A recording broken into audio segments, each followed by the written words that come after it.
minha amiga, como é que vocês estão? Sejam bem-vindos a mais um episódio onde estudamos o livro O Céu e o Inferno, ou A Justiça Divina, segundo o Espiritismo. Nós vamos começar capítulo novo, que os últimos capítulos dessa obra são testemunhos dos Espíritos, né? Graduados, distribuídos conforme a sua graduação, né, de evolução moral, e vimos muitos, né, felizes, sofredores, criminosos arrependidos e tudo mais. Hoje nós vamos começar um capítulo novo, capítulo 7, que trata de espíritos endurecidos. Nós teremos 1, 2, 3, 4, 5 testemunhos de espíritos endurecidos e a gente vai aprender com esses testemunhos. Então, sem demora, vamos para a leitura de hoje. Hoje é o Lapomera, Castigo pela Luz. Eu realmente não sei ler estes nomes, então você me perdoa, mas vamos lá. Em uma das sessões da Sociedade Espírita de Paris, durante a qual se discutira a perturbação que geralmente acompanha a morte, um espírito ao qual ninguém fizera alusão e muito menos se pretendera evocar, manifestou-se espontaneamente pela seguinte comunicação, que, conquanto não assinada, se reconheceu como de um grande criminoso recentemente atingido pela justiça humana. Então vamos ouvir. Que dizeis da perturbação? Para que essas palavras ocas? Sois sonhadores e utopistas. Ignorais redondamente o assunto do qual vos ocupais. Não, senhores, a perturbação não existe, a não ser nos vossos cérebros. Estou bem morto, tão morto quanto possível e vejo claro em mim, ao derredor de mim, por toda parte. A vida é uma comédia lúgubre. Insensatos os que se retiram da cena antes que o pano caia. A morte é terror, aspiração ou castigo, conforme a fraqueza ou a força dos que a temem, afrontam ou imploram. Mas é também para todos amarga irrisão. A luz ofusca-me e penetra, qual flecha aguda, a sutileza do meu ser. Castigaram-me com as trevas do cárcere e acreditavam castigar-me ainda com as trevas do túmulo, senão com as sonhadas pelas superstições católicas. Então a gente já começa a perceber que esta pessoa que ainda não se identificou dá uma mensagem, uma primeira comunicação sem ser chamado. E ele continua aqui, vamos ver. Pois bem, sois vós que padeceis da obscuridade, enquanto eu, degradado social, me coloco em plano superior. Eu quero ser o que sou, forte pelo pensamento, desdenhando os conselhos que zumbem aos meus ouvidos, vejo claro, um crime. É uma palavra. O crime existe em toda parte. Quando executado pelas massas, glorificam-no e, individualizado, consideram-no infâmia.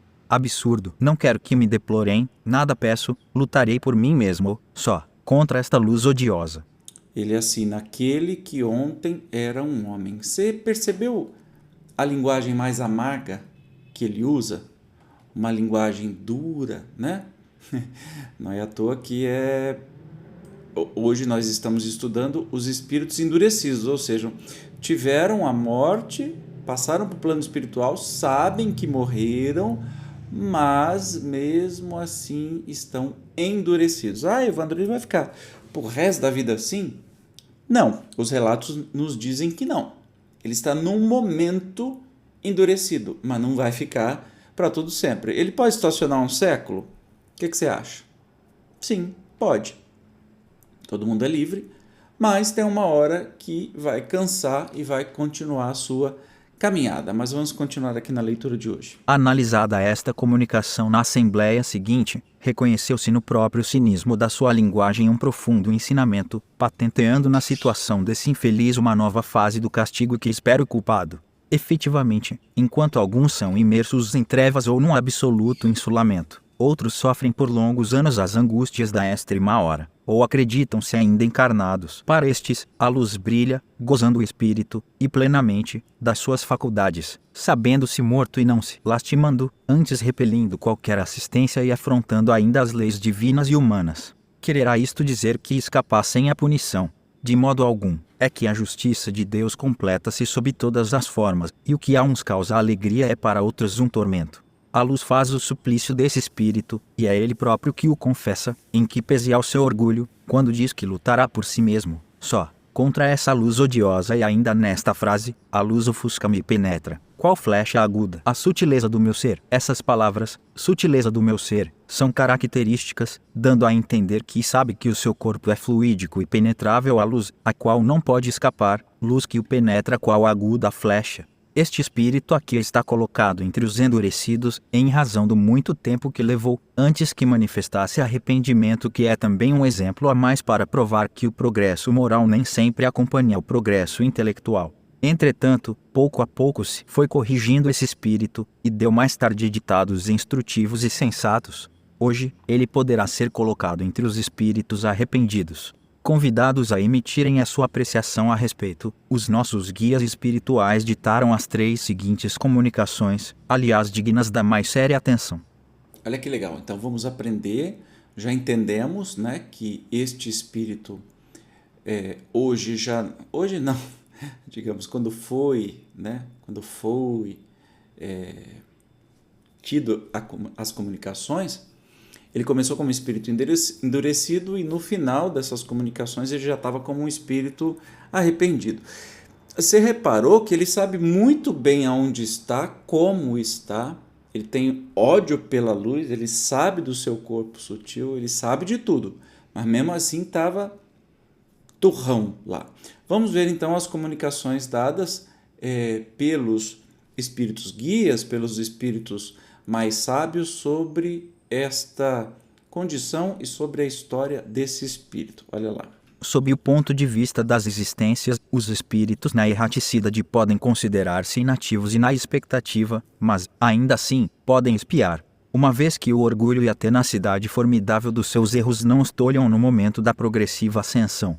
Tivistes disso um exemplo terrível na última comunicação desse criminoso impenitente, debatendo-se com a justiça divina a constringi-lo depois da dos homens. Neste caso a expiação ou, antes, o sofrimento fatal que os oprime, em vez de lhes ser útil, inculcando-lhes a profunda significação de suas penas, exacerbas na rebeldia, e dá aso às murmurações que a Escritura em sua poética eloquência denomina ranger de dentes. Esta frase, simbólica por excelência, é um sinal do sofredor abatido, porém insubmisso, isolado na própria dor, mas bastante forte ainda para recusar a verdade do castigo e da recompensa. Os grandes erros perduram no mundo espiritual quase sempre, assim como as consciências grandemente criminosas. Lutar, apesar de tudo, e desafiar o infinito, pode comparar-se à cegueira do homem que, contemplando as estrelas, as tivesse por arabescos de um teto, tal como temiam os gauleses do tempo de Alexandre, 68. O infinito moral existe.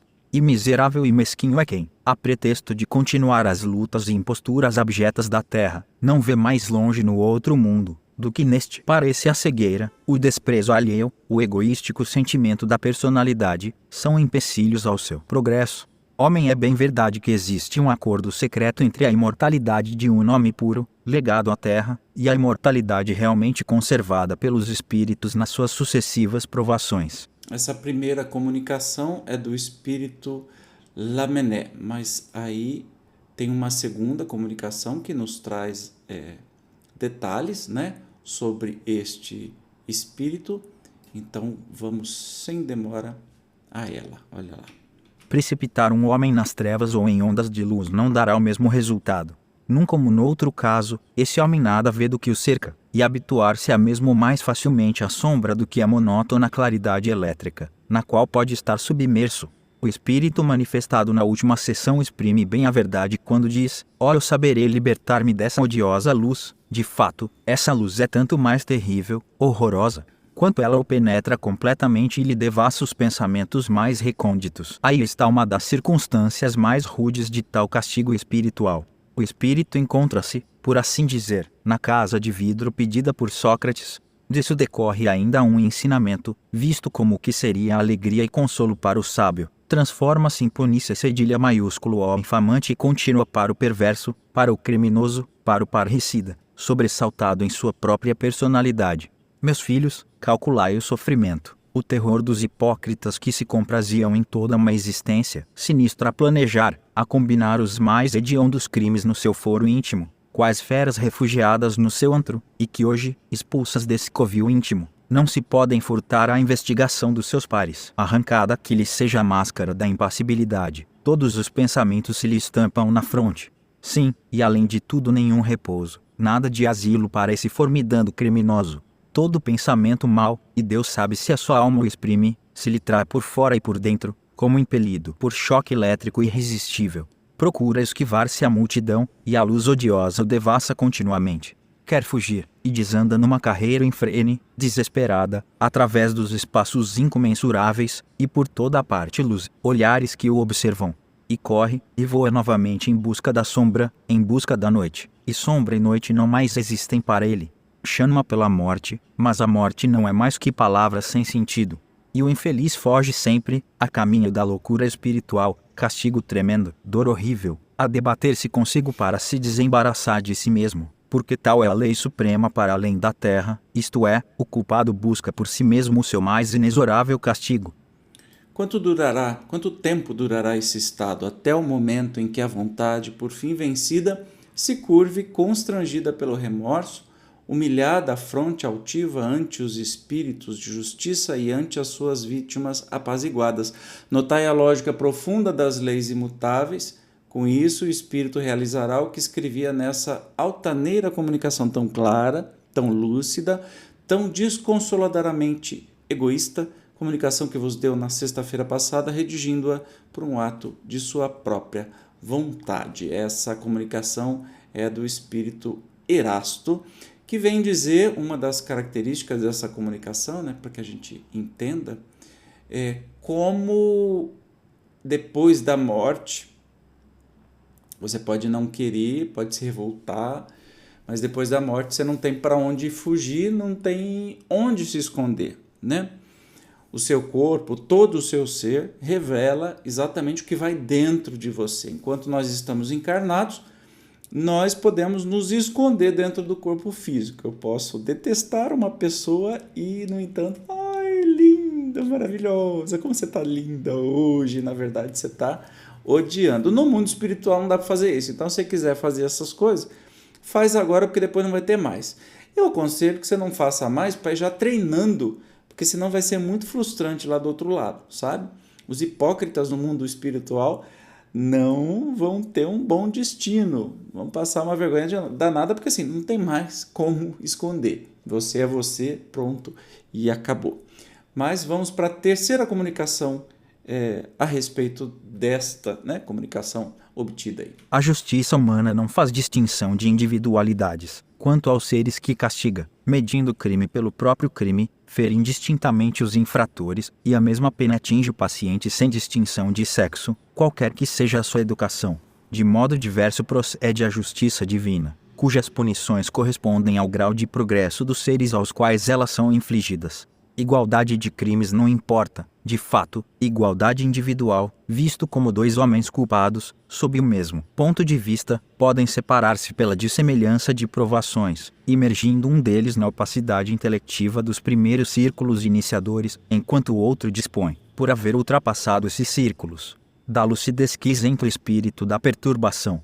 E nesse caso não são mais as trevas a puni-lo, mas a agudeza da luz espiritual que vara a inteligência terrena e lhe faz sentir as dores de uma chaga viva. Os seres desencarnados que presenciam a representação material dos seus crimes, sofrem o choque da eletricidade física, padecem pelos sentidos.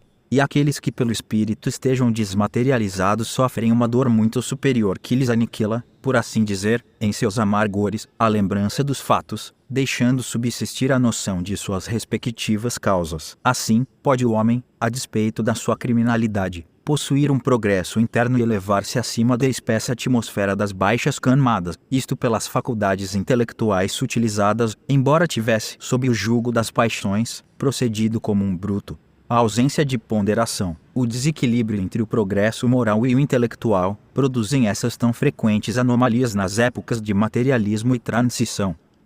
A luz que tortura o espírito é, portanto, e precisamente o raio espiritual inundando de claridades os secretos recessos do seu orgulho e descobrindo-lhe a inanidade do seu fragmentário ser. Aí estão os primeiros sintomas e as primeiras angústias da agonia espiritual. que anunciam a separação ou dissolução dos elementos intelectuais e materiais componentes da primitiva dualidade humana, que devem desaparecer na unidade grandiosa a ser acabado. Comunicação de Jean Reynaud. E tem uma observação do Kardec. Além de se completarem reciprocamente, estas três comunicações, obtidas simultaneamente, apresentam o castigo debaixo de um novo prisma, aliás é eminentemente filosófico e racional. É provável que os espíritos, querendo tratar do assunto de acordo com um exemplo, tivessem provocado a manifestação do culpado. Olha que interessante, para a gente é bem legal saber disso, né? Sobre o que acontece quando a gente pensa em castigo divino. Mal sabemos que esse castigo não vem de fora, mas vem de dentro, né? É só uma consequência daquilo que somos, do que pensamos, do que fazemos, de como agimos, e não tem para onde fugir, não tem para onde se defender, né?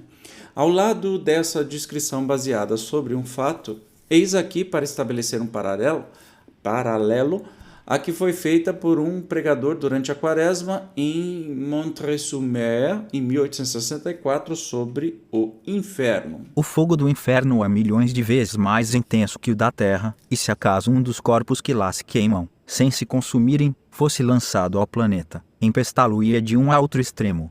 O inferno é vasta e sombria caverna, eriçada de agudas pontas de lâminas de espadas aceradas, de lâminas de navalhas afiadíssimas, nas quais são precipitadas as almas dos condenados. Pois é. Isso é... A gente tem muita linguagem figurada para falar sobre o inferno, que na verdade trata-se de uma agonia emocional, né? Espiritual, mas especialmente emocional da pessoa. Quando estamos sem nenhum problema, estamos no céu. Cadê o lado? Esse aqui. Quando estamos com um problema, agoniado, alguma coisa assim, com medo, triste, estamos no inferno. Entende que isso é uma linguagem, não é um lugar mais. Tanto que esse livro, O Céu e o Inferno, ou A Justiça Divina, a gente, por muitas vezes, deixou muito claro aqui que céu e inferno realmente não existem, mas nós plasmamos os lugares que a gente faz. A gente constrói os lugares que a gente faz durante a vida, com as nossas atitudes, com os nossos pensamentos, e aí não tem como fugir. Começamos aí com o espírito endurecido. No próximo programa vamos falar sobre Angele, nulidade sobre a Terra. Eu te espero como sempre, obrigado por estar assistindo até aqui. Até o próximo programa. Tchau.